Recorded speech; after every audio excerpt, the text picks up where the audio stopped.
Well, welcome everyone to Shop Talk with Sublime.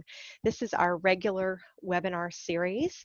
My name is Elizabeth Bell, and I will be your host, your facilitator for these webinars in the series. Sublime Computer Services, we are a technology company. We are the IT department for our clients. And we really wanted to position ourselves as a place for people to go for education, to ask questions, to get advice on how to be successful while they are working. So the webinar was really born from that desire. We do discuss technology during these webinars, but we also touch on other issues that affect every business, every person. Some of the topics that we've covered have been telemedicine, marketing, productivity tips, also cybersecurity. So we welcome you again here with us, and our topic for today is HIPAA compliance. We're going to be talking about one simple way to achieve and maintain HIPAA compliance without taking any time away from your patients or your practice. Is that too good to be true? We'll find out. Now, who is this webinar for? Maybe you're the person in your medical practice or business that is responsible for making sure that all of the things are done for compliance. So this webinar is for you. And if that is your job, at some point you may have felt overwhelmed with all of the requirements and regulations that are involved in HIPAA compliance. This webinar is for you. If you have ever felt the frustration of trying to handle all of the pieces of the compliance puzzle, then this webinar is for you.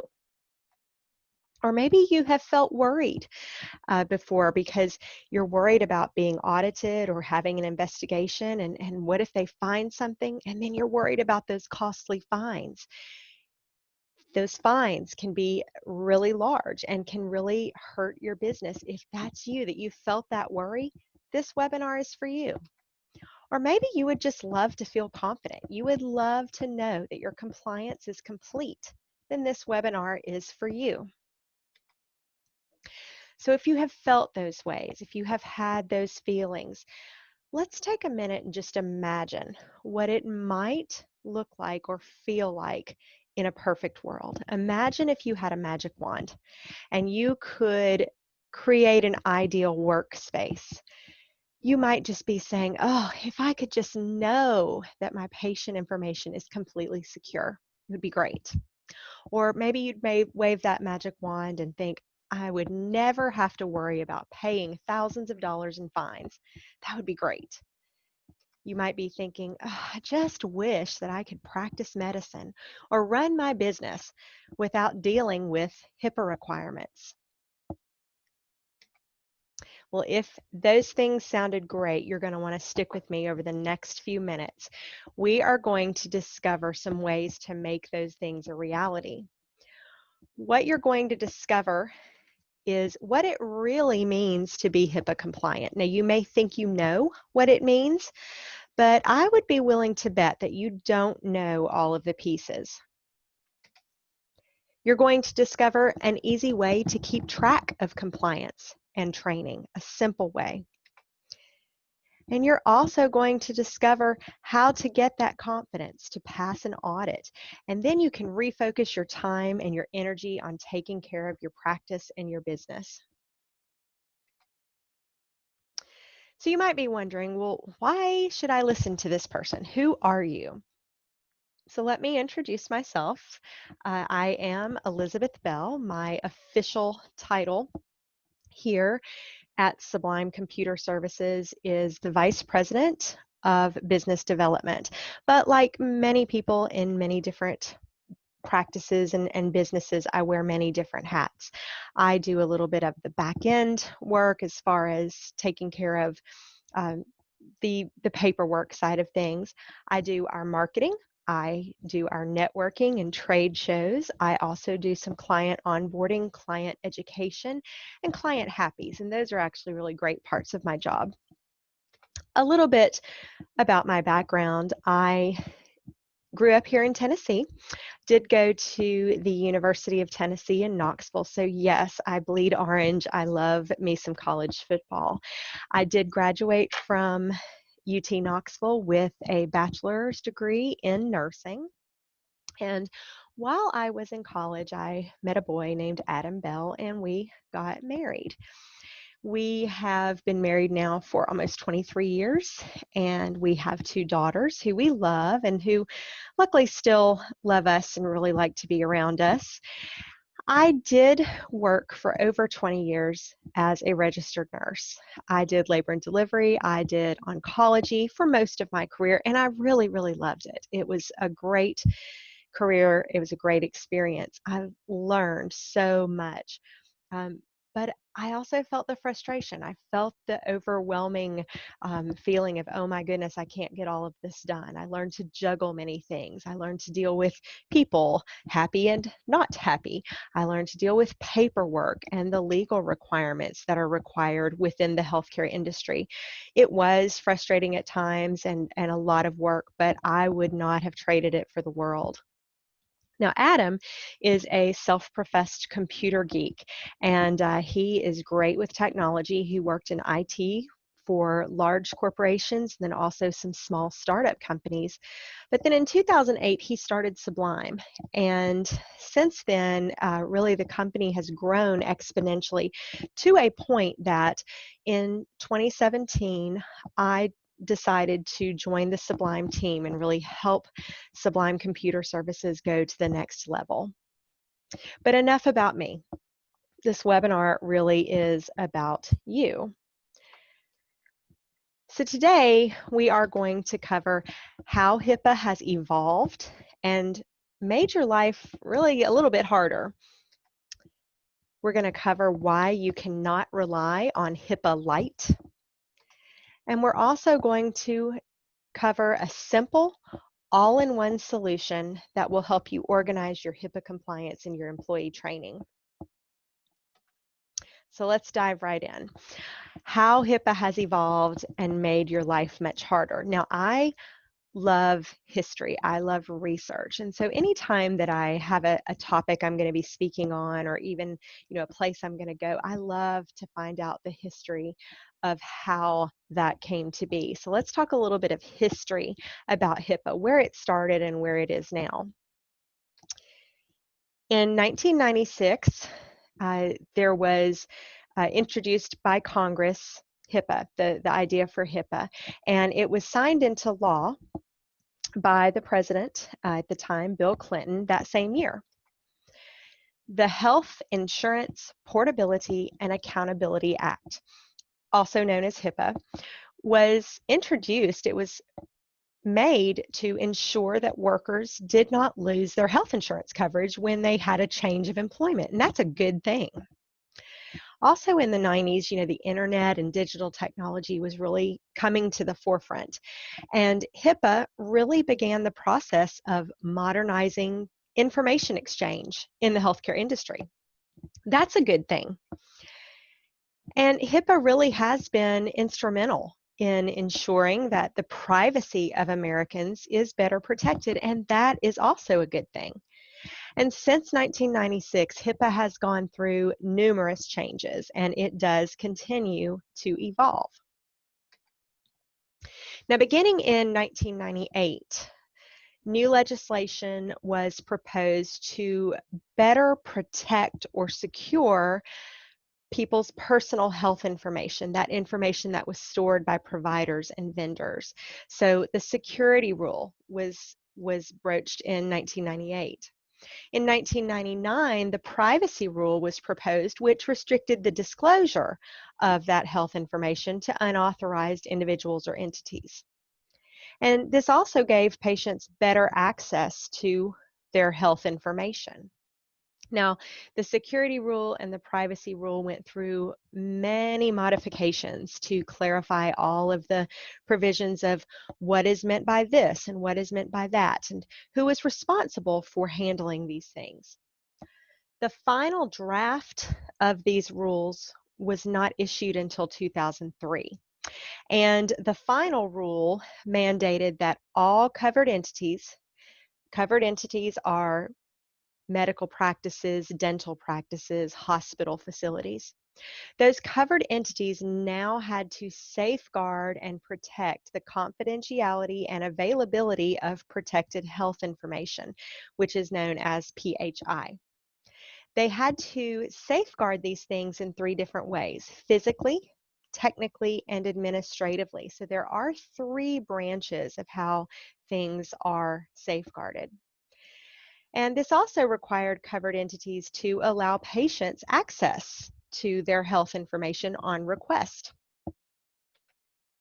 Now, while we're talking about protected health information, what exactly is that? So, protected health information, or PHI, is any piece of information that's in a person's medical record that was created or used or disclosed during the course of their diagnosis and treatment. And then those pieces of information can identify them. So you can see here we have Mr. John Smith, and his name, of course, his date of birth, his address, his social security number. Those are all pieces of PHI that can be used to identify him. But there are also other things: his email address, his medical record number in the doctor's office, also his account number, perhaps in the billing department. Those are also pieces of PHI. But PHI also includes things like biometric identifiers. So, his body mass and his weight, any of those vital signs. Also, any device identifiers. So perhaps he has a pacemaker. The serial number on the pacemaker would be a piece of PHI. So PHI actually encompasses a lot of different things, but all of this is protected under the HIPAA ruling. And what good is a rule without enforcement? The enforcement rule came about in 2005, 2006, and it states that healthcare organizations now must comply with those requirements in the security and privacy rules. This also brought about and allowed for investigations and audits to be done by the Office of Civil Rights, or the OCR. Under the enforcement rule, also, the OCR could now issue penalties, and those penalties could be civil or financial. So the enforcement rule changed a lot of things. However, there was a huge lack of enforcement. By 2008, there had been more than 33,000 complaints filed, but only 8,000 had been investigated, and absolutely no financial penalties had been issued. And so at this point, the Department of Health and Human Services really began to urge the OCR to get serious. They wanted them to get tougher on offenders. And so the OCR does, and they issue their first penalty in January of 2009. And boy, did they start off big. CVS Pharmacy received that first penalty, and they were ordered to pay $2.25 million for improperly disposing of patient health records. Now, also in 2009, new legislation was introduced that really gave incentives to improve information technology, the infrastructure for the IT. It also encouraged the use of electronic health records. So EHR systems really were incentivized during this time with the HITECH Act. This also meant that new regulations had to be put in place that dealt with technology and data and breaches that might occur from that technology, and all of that could expose a patient's PHI. So again, these regulations are good things, but adding things for people to monitor, more pieces and parts to look at. Now, the healthcare industry at this time was required at 2009 to have an EHR system in place, and they were going to face stiff penalties if they did not comply with the HITECH Act. And they were put on high alert that compliance would be robustly enforced. And I was working in healthcare at this time, and I do remember it was quite tense at times. You had years of data on patients and records that were in paper charts, and having to get those all into an EHR and then have everyone trained and up and running. It was stressful, but again, good things were happening, but lots of pieces to that puzzle. Well, of course, when you add on new regulations, you're going to have new enforcement. So in Connecticut, they struck the first blow here with the HITECH Act. And the Connecticut Attorney General, they took action against a company for the loss of an unencrypted hard drive. Now that hard drive contained the PHI of 1.5 million people. So they were fined $250,000 for that. That was the first fine having to do with technology. Now in 2013, we have the omnibus rule that took effect. Now this rule made sweeping changes, lots of changes for protecting PHI and improving data security. It also really changed how reporting of breaches happened, but the biggest change with the Omnibus Act is that business associates and contractors were now responsible for knowing these laws. Not just covered entities, but business associates now had to know what was going on with HIPAA.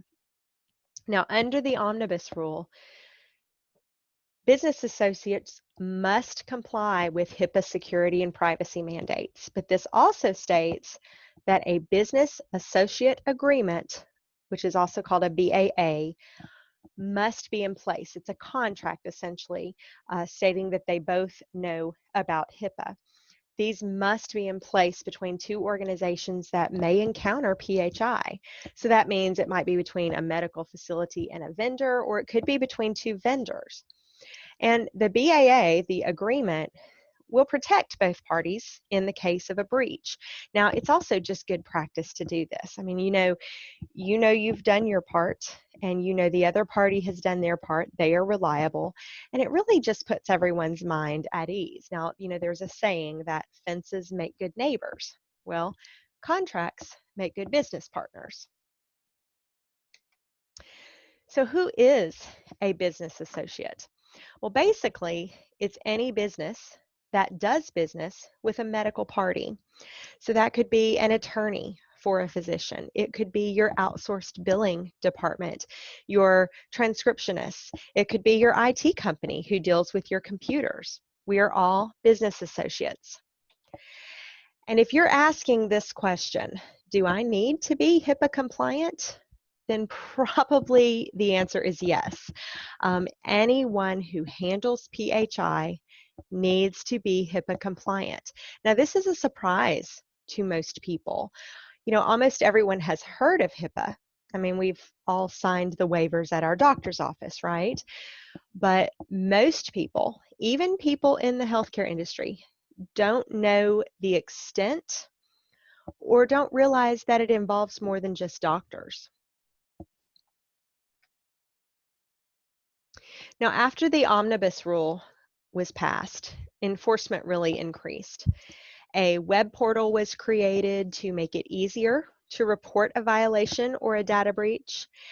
And the Department of Justice said that they will begin to pursue criminal charges, not just civil and financial, but they will pursue criminal charges for certain HIPAA violations. They're going to go after company employees and the physician practice owners for these violations. And in 2006, we saw the first case against a business associate. Catholic Healthcare Services in Philadelphia agreed to pay $650,000 to settle. And by the end of 2016, the OCR had 13 settlements for violations. So they had definitely increased their numbers in 2016. During this time, you know, electronic health records and really the internet and technology in general, we're seeing rapid changes, and cyber criminals began to really see these areas as a new frontier for hacking. In 2016, the OCR realizes this and declares that ransomware attacks are reportable breaches. They also said that phishing attacks are reportable breaches. And the next year, 2017, we saw the first time that this was charged. There was a company that had to pay $400,000 for a phishing attack that, when it was investigated, was deemed preventable. That could have been prevented, but they didn't do what they needed to, so they paid $400,000.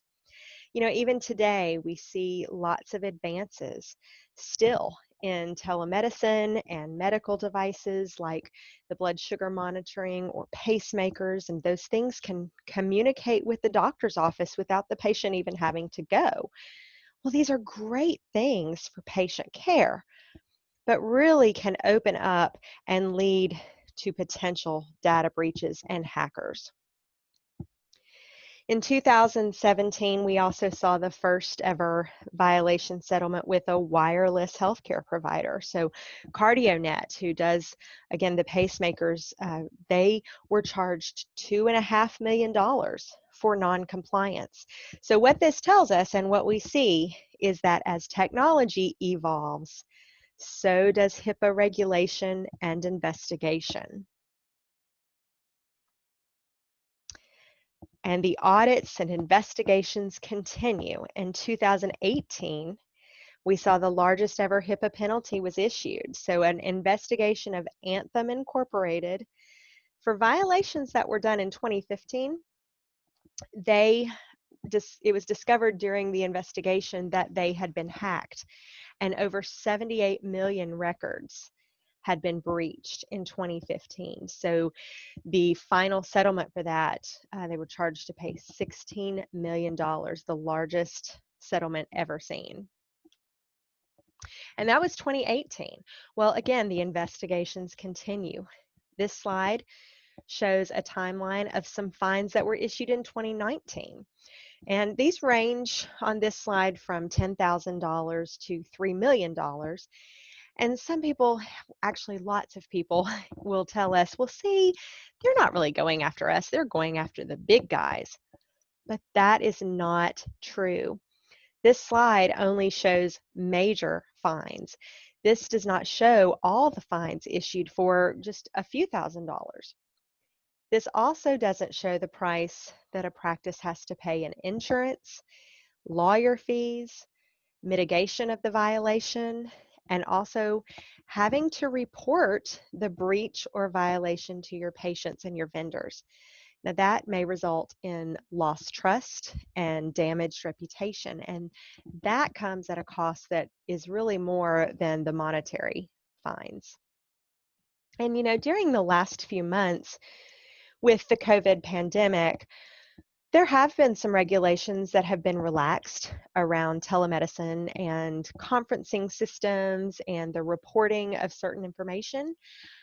However, that does not mean that all policies have been relaxed. So please don't get lulled into feeling like the OCR is not still investigating other violations. They continue.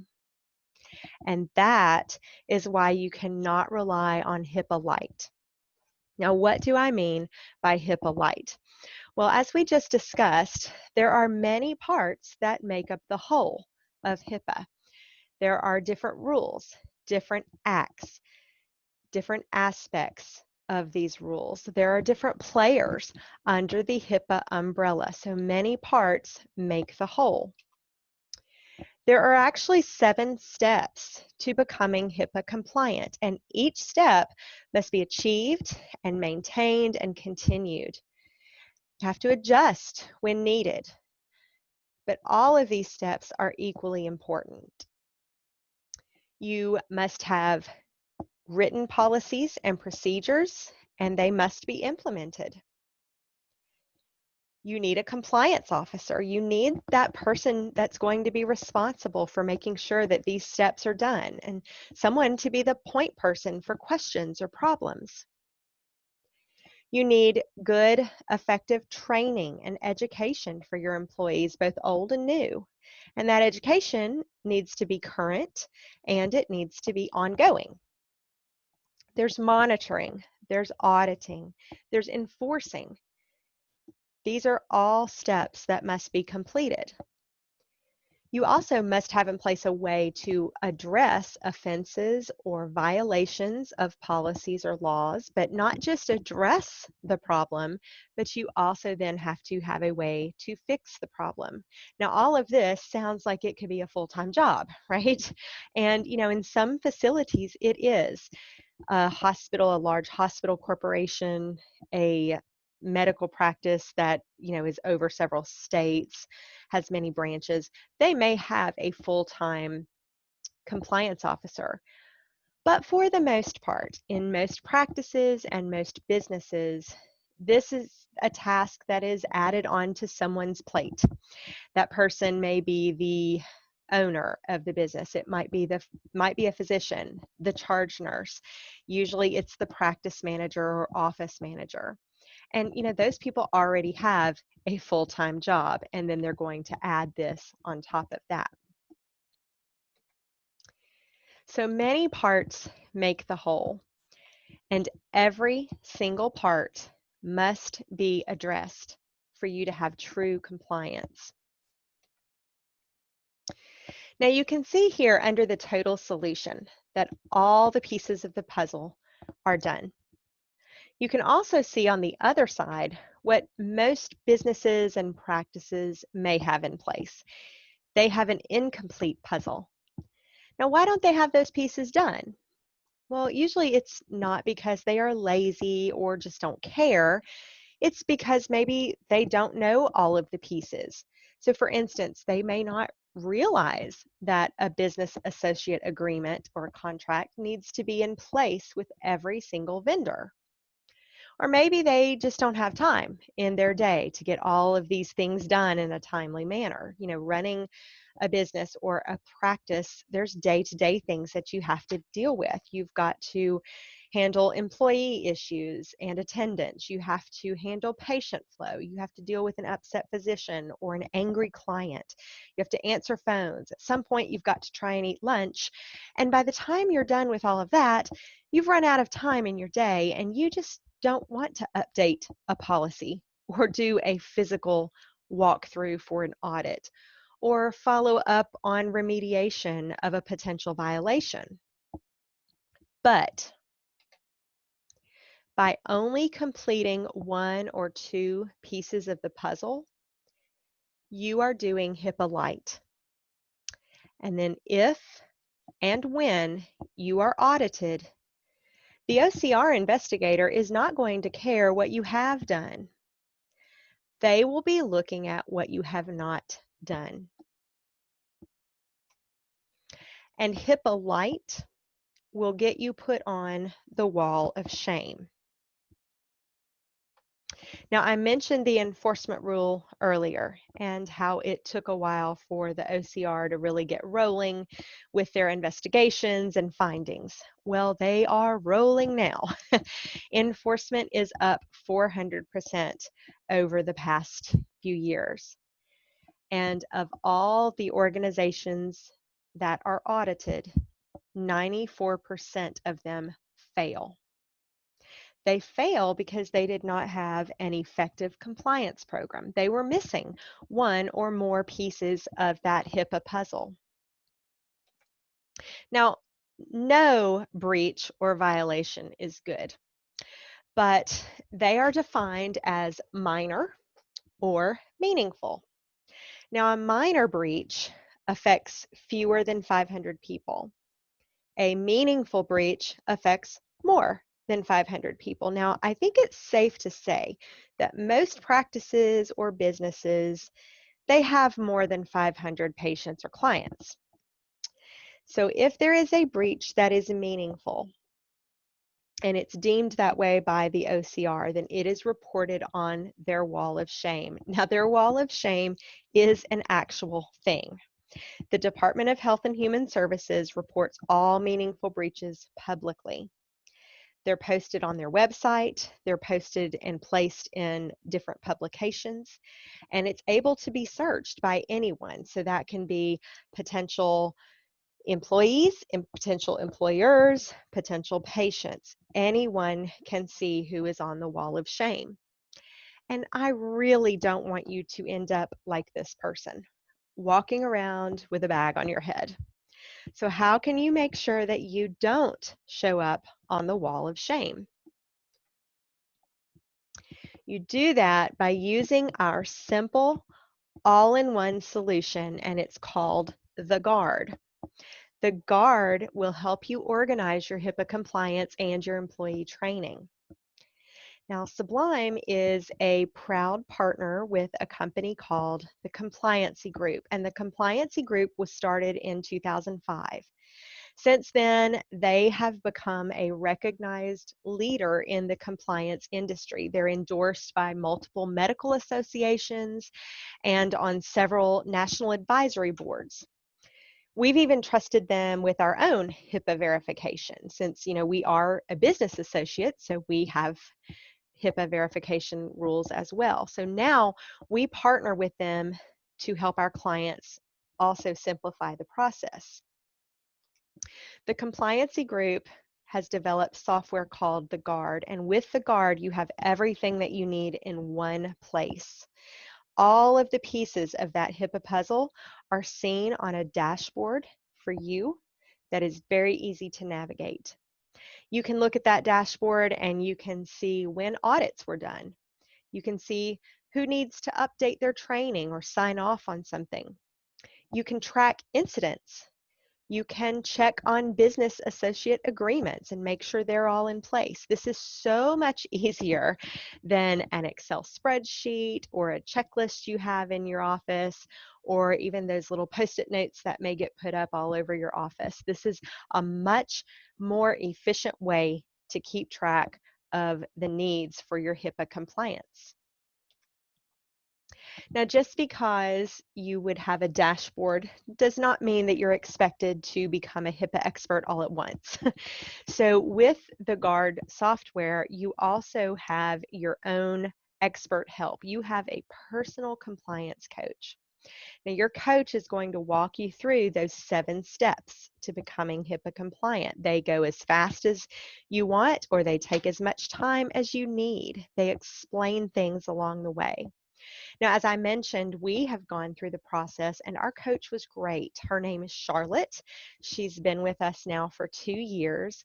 And Charlotte did such a great job that we now help our clients in the same way. We now at Sublime Computer Services are HIPAA advisors who work closely with the HIPAA experts to simplify your compliance process. We do this so that then you can confidently focus on your business. Now, the Guard simplifies the compliance process for you. They will get you where you need to go. But unfortunately, they cannot guarantee that at some point you won't have to go through an audit or an investigation. As I said earlier, enforcement is up 400%. But what we can guarantee you is that having the Guard and having the compliance group, they will stand with you. They will defend you during an audit. This is what they call their audit response program. Now, you can think of the audit response program as your buddy, your helper, your teammate in the trenches. They are pulling you through those hard times. They will help you illustrate your process and your compliance. They will make sure you have the proper documentation to present to an investigator. And since the company was started in 2005, they have never had a client fail an OCR or a CMS audit. Now that is the kind of statistic that I love. That is worth the price of admission for me, knowing that I have someone in my corner if I'm investigated. Now, so far you've discovered that HIPAA has many parts and it is always evolving. You've discovered that there are multiple steps to achieve HIPAA compliance and that ultimately you are responsible for maintaining that status. You've also discovered a simple solution that can help you put all of those pieces together. But really, I just want you to get this one thing, that there is a way to handle compliance and still have time to take care of your patients and your business and know that your practice and business is safe. Now that may sound great, right? But the question you might be asking is, how do I make this happen? Well, I have a gift for you. That gift is our HIPAA compliance consultation. Now let me tell you exactly how that works. Step number 1, we are going to schedule a 30-minute educational call with you. That call is going to be with you and me and our compliance expert. During that 30-minute educational call, we are going to discuss the legal HIPAA requirements and learn the fundamental elements of an effective compliance program. So going a little more in detail from what we've discussed today. Now I know that this doesn't sound like it's going to be a lot of fun, but it really is critical. This will really help you understand what is required by law and where you stand with this, what is required of you with the law. The second step of this consultation is a 7-point HIPAA checklist. Now with this checklist, it's a personal checklist for you and your practice. You will go through this checklist and you'll be able to diagnose the health of your practice's compliance. You're also going to be able to discover any gaps that might be present in your practice. And these gaps are what are leaving you open to an OCR audit. And that audit could potentially cost you thousands of dollars and potentially put your practice or your business out of business. So this is a huge piece. It's just good for knowledge. You'd be able to see where you stand. The third step of the consultation is that we will then demonstrate the GUARD. During this demonstration, you are going to see the dashboard. You're going to see all of those pieces that are in one place. You'll get to see how policies and procedure templates are in there, and they can easily be made unique for your practice. You'll see how you could keep track of employee training dates. You'll see where all of the business associate agreements are stored. You'll also get a play-by-play of what your coach will help you accomplish. You will understand how simple the GUARD dashboard is to navigate when you see it. You'll also be able to have all of your questions answered by our HIPAA expert.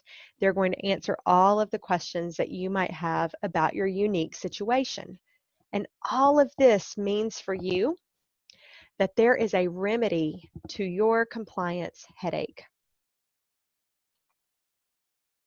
So at the end of our time together during that consultation call, you are going to know where you're HIPAA compliant, where you are not HIPAA compliant. You will also see a simple way to achieve and maintain HIPAA compliance. And after this consultation, you are going to have to make one of two choices. You will see the value of the GUARD software. You're going to see how easy it will make your work life, and you will get started with the service.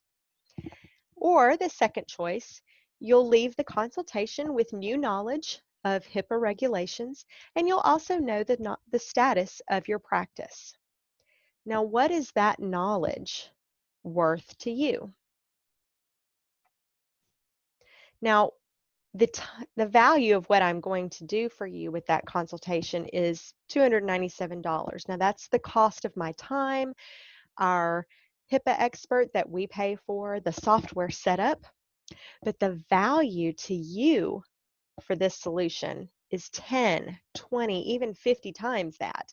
Because at the end of this time, at the end of that consultation, you're going to know beyond the shadow of a doubt how to make your practice compliant and secure. So you really can't put a price on that, right? That is invaluable. But I'll tell you, if you book a consultation with us today, we will do the consultation call for free, no cost at all for the call. So how do you book? Well, to book your consultation, here is what I want you to do. I want you to use the phone, your computer. If you're watching, you can go to a different screen. Go to the compliancy-group.com/Liam-Degnan. You can see it here on the screen. Liam is our HIPAA expert that we work with closely here at Sublime Computer Services. With this link, you will be able to see Liam's calendar. You'll be able to pick out a 30-minute slot that is good for you, and you can book it. At the very least, I want you to write this down. I want you to screenshot it and save it for later. This is a dedicated time for you to talk with me and our HIPAA expert, Liam, to discuss your unique situation. And you may be saying, well, what's the catch? Nothing's for free, right? Well, obviously, there are only so many free consultations that I can do. So currently, I only have 10 spots available for the free consultation. So book with us now. Again, here is the link for Liam, or if you'd be more comfortable, maybe not setting that up right now, but you want to reach out to us for more information, you can reach me at elizabeth@sublimecomp.com, and we will set up a time to talk. But do it today. And because I want you to feel as free as this little goldfish, I don't want you to have the anxiety and the overwhelming feeling of frustration. I want you to feel free. And because I believe in this product and the process so much, we actually at Sublime, we have a free gift for you, a bonus gift. After you complete your consultation call, even if you decide not to use the guard, we are going to send you our free 21 questions report. This is 21 questions that you should ask any computer consultant before giving them access to your company's network. We are also going to send you an Amazon gift card. So schedule your consultation call. All of these bonus gifts are just for learning about the guard. So schedule now. Again, here is the link to find the calendar for Liam, or you can reach me at elizabeth@sublimecomp.com. We look forward to hearing from you and being able to discuss more about HIPAA compliance with you. So again, please don't delay. Put that worry to rest and have a conversation with us about HIPAA compliance and how to make it simple for you and for your practice. Thank you for joining us. That's the end of our webinar today. I hope it was informational, maybe a little bit educational, entertaining, and please remember to contact us if you'd like more information on the Guard software or how we can help protect you from any of those data breaches.